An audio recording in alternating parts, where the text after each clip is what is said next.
Hello जी, अस्सलाम वालेकुम and welcome to another vlog. मैंने आप लोगों के साथ पिछले दिनों एक न्यूज़ शेयर की थी जिसमें यूनान हादसा जो हुआ था कश्ती वाला, जो कि अक्सर होने लग गए हैं अब, जिसमें कश्ती डूब जाती है। ये भी जो इलीगल इमिग्रेंट्स होते हैं, और इनका मैंने नया रूट मैप भी अक्सर शो किया था।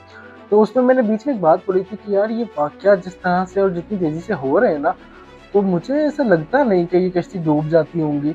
मेरा ख्याल है कि शायद ये कश्ती डुबाई जाती होंगी। तो यही सब कुछ जो है ना आज मेरे सामने आया, तो मैंने कहा आप लोग सब शेयर करना तो बनता है। ये हुआ ये कि आज मैंने एक यूट्यूब पे एक इंटरव्यू देखा। एक बंदा था और उसका नाम उस्मान बताया जा रहा था, क्योंकि इंटरव्यू में आ गया। और वो बकायदा अच्छा खासा मतलब एक पुलिस की जॉब कर रहा था, और उससे भी ये डंकी का शौक हुआ। उसने भी कहा कि जी, उसको बल्कि उसका इंटरव्यू उसमें उसने ये बात कही थी कि सब कुछ था, पुलिस की नौकरी थी, सरकारी नौकरी हमारे यहाँ पे पता है कितना मानी जाती है, खासतौर पे रिश्ते भी अब सरकारी नौकरी वालों को मिलते हैं। तो ये भी था और भी चीज़ें थी। तो फिर भी उसके बावजूद जो है वो बस दोस्तों के कहने में था कि हम भी बाहर जाएंगे, हम भी कुछ करेंगे। वो एक माइंडसेट जिसके बारे में मैं अक्सर बात करता रहता हूँ, वो बना हुआ था, जिसकी वजह से उसने भी फैसला किया जाने का। और जब वो गया तो उसके साथ भी वही हादसा हुआ। लेकिन लेकिन अल्लाह का शुक्र है, और अल्लाह पाक सबको बचाए। लेकिन वो बच गया उस हादसे में। और उसने एक इंकशाफ किया, उसने अपने वीडियो में बताया कि रात के वक्त, ये बाकायदा उसके अल्फाज हैं कि रात के वक्त हम लोग तकरीबन यूनान से इटली की हदूद में दाखिल हो चुके थे। लेकिन रात के वक्त कोई 11-12 बजे के करीब कोई नेवी की कोई शिप आई है, जिसने हमारी शिप को अपनी शिप के साथ जोड़ा है और झटके दिए, और जिसकी वजह से हमारी जो शिप थी वो डिसमेंटल हुई है, और वो डूबना शुरू हो गया। मतलब कि जब ऐसे शिप को झटका लगे, जाहिर सी बात है पानी के अंदर क्या बैलेंस करना है, तो वो डिसमेंटल हुई है। तो फिर वो आहिस्ता आहिस्ता टेढ़ी हो गया, वो डूबना शुरू हो गई। जिसके बाद ये सब लोग जितने भी थे ये डूबते चले गए, और बहुत सारे लोग मर गए। और ये भी काफ़ी कोई 3-4 घंटे तक ऐसे ही तैरते टूटते रहे। और तकरीबन कहने का मकसद ये कि 11-12 बजे के करीब वो कह रहा था कि हमें इस तरह झटके दिए गए। और उसके बाद वो जो नेवी की शिप थी, यहाँ तो होता ना कि वो रेस्क्यू करने आई हुई थी, नहीं, वो जो नेवी की शिप थी वो चली गई थी दूर, और वो दूर से खड़े होकर लाइटें मार मार के देख रहे थे। तो तकरीबन 11-12 का टाइम था, तो एक नेवी का शिप आया हमारे करीब। उसने आगे से रस्सा डाल के हमारे शिप को खींचा, और हमारे शिप का बैलेंस आउट हुआ है, तो 1 या 2 मिनट में हमारा शिप डूब गया। तो हम सारे सर उसके नीचे आ गए। उस नीचे गोते खा खा के कोई हाल नहीं था। फिर तकरीबन अल्लाह का पाक का कोई करम था या कोई मौजज़ा था जिस वजह से मैं बाहर निकला हूँ। तो सर मैंने देखा है कि जो शिप हमें जिसने डुबोया है वो दूर तकरीबन 2.5-3 किलोमीटर दूर खड़े होकर लाइटें मार के देख रहा था कि कौन बच रहा है और कौन जी रहा है, लेकिन उसने हमें बचाया नहीं है। ये जब इंटरव्यू सुना तो मैंने कहा यार ये तो वही बात है जो मेरे माइंड में आ रही थी। और ये लिटरली ये तो मतलब इस बारे में, क्योंकि मैं आपको वही बात बताऊँ, मैंने पहले भी एक बात की थी कि इलीगली अगर किसी कंट्री में जाने की कोशिश करो, मैं शायद पिछली वीडियो में ये एक बात बताना भूल गया कि जब बाय लैंड क्रॉसिंग करते थे ना ये लोग, इलीगल इमिग्रेंट्स, तब ये गोलियों का भी शिकार हुआ करते थे। इस तरह की बहुत सी न्यूज़ वगैरह और इस तरह की बहुत सारी जो है वो बातें सुनने को मिलती हैं। बाकायदा ज़ाहिर सी बात है, कोई भी इलीगल आपकी कंट्री में दाखिल हो रहा होगा तो फौजियों का तो सरहद पे खड़े होकर काम यही है कि किसी को आने से रोकना है। कोई बिला वजह बिना इजाज़त के तारों के नीचे से पार कर रहा है या कुछ कर रहा है, तो फिर वो तो उनका तो काम ही है। और दूसरा ये कि वो वैसे भी बोर हो जाते हैं, तो या तो वो फिर उनसे रिश्वत लेना शुरू कर देते हैं, या तो फिर उनको टॉर्चर करना शुरू कर देते हैं, या फिर शायद शूट भी कर देते हैं। तो इस तरह की हरकत जो थी वो बाय लैंड होती थी, लेकिन ये बाय सी भी हुआ। और वो जो नेवी की शिप थी वो दूर खड़े होकर लाइटें मार मार के इनको देख रही थी। और ये लोग सारी रात जब तक लोग ज़्यादातर मर नहीं गए, मतलब कहते हुए भी बहुत बुरा लग रहा है, लेकिन जब तक ज़्यादातर लोग मर नहीं गए, और ये लोग अपने मतलब तकरीबन जान बचाने की कोशिश करते रहे। सुबह फजर के वक्त बाद में उसने बताया कि वो जो शिप थी, सुबह फजर के वक्त, सुबह सुबह की जो रोशनी आ रही होती है वो उस वक्त आई है। और वो उस वक्त आने के बाद उसने जो है वो हमें रेस्क्यू किया है। लेकिन सुबह जब फजर का टाइम था, उस टाइम हमारे पास आया। उसने छोटी बोट निकाली अपने शिप से। उसमें से जो बंदे हम जी रहे थे या जिंदा थे, जो तैर रहे थे, उनको उसने रिसीव किया, और रिसीव करके सर हमें वापस काला माथा यूनान में ले आए। मतलब कि तब से वो खड़े देख रहे थे, पहले आए झटका लगा के शिप के साथ और बांध के चले गए, और उसके बाद वो आए और आगे मतलब झटका दिया और रेस्क्यू किया। फिर सुबह के मतलब कि रात के भी तकरीबन 11-12 बजे से लेके सुबह के अगर 3-4 बजे का रात हो जाए तो करीबन 4-5 घंटे जो है वो लोगों को ऐसे ही लापरवाह छोड़ दिया गया।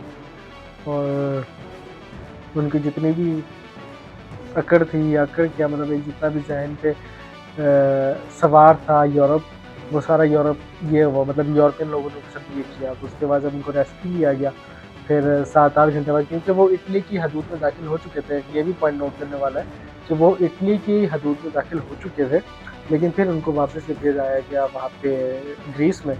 और वहाँ पे फिर डॉक्टर्स ने उनका मुआयना वगैरह किया बाकायदा। उसका ये था कि वो पिछले 6 दिनों से, अच्छा एक और ये भी पॉइंट है कि वो उनका जो था टारगेट था या कुछ भी था, वो ये था कि लीबिया से वो लोग ग्रीस और ग्रीस से जाने वाले थे वो इटली वाली साइड पे, ठीक है। लेकिन अब वो ग्रीस से इटली में दाखिल हो चुके थे, लेकिन वहाँ पे उनको वेट किया गया। शायद वहाँ पे उनको कोई पिक करने आने वाला था किसी ने, या किसी ने आगे से रिसीव करना था, कोई एजेंट होगा, कोई सहारा होगा, या फिर शायद कुछ और उनकी आपस की प्लानिंग होगी। लेकिन वो 6 दिन तक, पूरे 6 दिन तक वहाँ पे खड़े रहे, वहाँ पे वो शिप के अंदर ही रहे। ना उनके पास खाने पीने को कुछ था, ना उनके पास मतलब ना टॉयलेट वॉशरूम की कोई फैसिलिटी, ना कुछ खाने पीने को। लेकिन बस वो यही कह रहे थे कि हम तो आसरे में थे, कि अब हम क्या करें 6 दिन से। बकायदा वो जो कैप्टन जो शिप चलाता है, ज़ाहिर सी बात है वो भी साथ में इसी फ्रॉड का हिस्सा ही होता है। तो वो बता रहा था कि जी हम लोग इटली की हदूद में दाखिल हो चुके हैं ग्रीस से, लेकिन अभी तक हमें कोई रिसीव करने नहीं आया, तो हमें यहाँ पे वेट करना है। तो बीच समंदर के बीचों बीच जो है वो शिप खड़ी रही 6 दिन तक, मतलब कि समंदर के बीचों बीच आपको ज़मीन नहीं मिल रही आपको पैर चलने फिरने के लिए। और इतने सारे लोग, अगर आप लोगों ने तस्वीरें देखी हो तो कितने सारे लोग जो है वो भीड़ की तरह उस शिप के अंदर भर के लेके जाए जाते हैं। तो 6 दिन तक उनको ऐसी समंदर के बीच में कड़ी धूप में छोड़ दिया जाए तो अच्छा खासा इंसान भी पागल हो सकता है। और उसके बाद फिर जब 7वीं दिन था या 6ठी नाइट थी, तो उस दिन जो है उनके साथ ये सीन किया गया कि उनको झटके दे के नेवी के की शिप ने गिरा दिया। और जब शिप डिसमेंटल हो गई, जब काफ़ी सारे लोग मर गए, तो फिर वो फजर के वक्त आते हैं और जो बच जाते हैं उनको उठा के वो अपने साथ रेस्क्यू करते हैं। उसके बाद उनके ग्रीस जो है वापस एक जगह पे छोड़ के आते हैं। और पीछे बात वही है, वो जब वापस आया तो उसने कहा कि जब मैं लीबिया पहुंचा था ना, लीबिया पहुंचा था उसी वक्त मेरी ये मुझे आइडिया हो गया था। उसने ये बात की कि जब मैं पाकिस्तान से लीबिया पहुंचा था ना, और जब मैंने एजेंटों का हाल देखा, जब मैंने वहाँ पे लोगों का हाल देखा, तो तभी मुझे आइडिया हो गया था कि मेरा फैसला जो है ना वो गलत है। लेकिन बहुत देर से समझ आई नहीं उसको, और उसको ये था कि चलो कोई बात नहीं, थोड़ी देर की ही परेशानी है, फिर बाद में ठीक हो जाएगा। और एक और उसने बहुत अजीब सी बात बताई, वो भी आपको बताता हूँ। मैंने उसका पूरा इंटरव्यू देखा है, वो उर्दू पॉइंट में उसका इंटरव्यू लिया था। तो उसमें ये उसने बताया कि जब वो शिप का हादसा हुआ, खैर वो जब बच गया अल्हम्दुलिल्लाह, और जब वो बच के वापस पाकिस्तान पहुंचा, तो पाकिस्तान में जो बाकी लोग, ज़ाहिर सी बात है अपने बहुत सारे लोगों के बच्चे गए हुए थे। इस तरह की जब खबर आती है कि हमारा बच्चा भी इसी तरह एजेंट के सहारे गया हुआ है और फिर उसकी भी खबर नहीं आई, और हमें खबर ये मिली है कि कश्ती डूब गई है, तो काफ़ी सारे लोग मरे गए। तो वो आके उससे पूछते रहे, कह रहे बहुत सारे मेरे पास फैमिलीज़ आई हैं, कोई 100-150 फैमिलीज़ आई हैं, जो आके मुझसे पूछती रही है, मुझे तस्वीर दिखाई है, क्या ये लड़का हमारे पास था आपके उस आदमी के पास जो उस्मान जिसका मैंने बताया उसकी शिप में था। तो उसने बताया कि हाँ ये हमारे साथ था, ये हमारे साथ लिबिया में भी था, ये हमारे साथ शिप में भी था। लेकिन जब शिप डूब गई तो उसके बाद वो कहाँ गया, ये क्या हुआ, मुझे उसका कुछ नहीं पता, क्योंकि उसके बाद मेरे भी होश जो है वो उड़ गए हुए थे। तो ये उसने जो है मतलब फैमिलीज आई हैं और साथ उससे अपने अपने बच्चों के हाल वाल पूछ रही हैं और वो बता रहा है।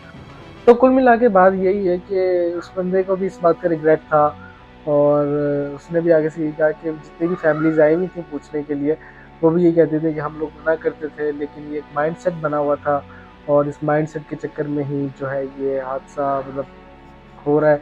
बहरहाल मेरा यहाँ पे वीडियो बनाने का मकसद यही था, जो मैं पहले भी होता है कि मैंने पहले भी बात की थी, मुझे इंकशाफ हुआ था, मतलब मुझे थोड़ा सा तो सोचा था इस बारे में कि यार ये कैसे हो सकता है, मतलब कि धड़ाधड़ कश्तियां डूब रही हैं। और आपस की एक बात बताऊं, ये जो एरिया है ना खासतौर पे यूरोपियन यूनियन वाला, यहाँ पे सारे कंट्रीज एक साथ है, सबको एक साथ समंदर लगता है, सबके आपस में है ही, सब में इतने ज्यादा बॉर्डर्स भी नहीं। यूरोप में एंटर हो गए, एक से दूसरे कंट्री जाना बहुत आसान है। लेकिन असल मसला ये है, असल बात ये है कि इनकी जो नेवी है वो भी अलाइन होती है एक दूसरे के साथ। लेकिन अलाइन होने के बावजूद जो है वो एक दूसरे को मतलब प्रोटेक्ट करते हैं एक दूसरे को। मतलब कहने का मकसद पॉइंट ये है कि इस समंदर के अंदर एक नेवी नहीं होती, ठीक है, बहुत सारी नेवीज होती हैं। और कोई इस तरह इलीगल एक कंट्री से दूसरे कंट्री अगर जा रहा है तो जाहिर सी बात है, एक की पहुंच में नहीं आया तो दूसरे की पहुंच में, दूसरे की पहुंच में नहीं आया तो तीसरे की पहुंच में आ ही जाता है। और ये अलाइन होती है आपस में, तो इनको पता होता है कि ये इलीगल इमिग्रेंट्स आ रहे हैं, ये सही बंदे आ रहे हैं या ये गलत बंदे आ रहे हैं, तो उनको फिर वो उस तरह से ट्रीट किया जाता है। और ये शायद एक सज़ा के तौर पे उन्होंने ये कहना शुरू किया है कि यार हम तो बोल रहे हैं, हमें क्या पता, ना कोई रिपोर्ट करेगा ना कुछ।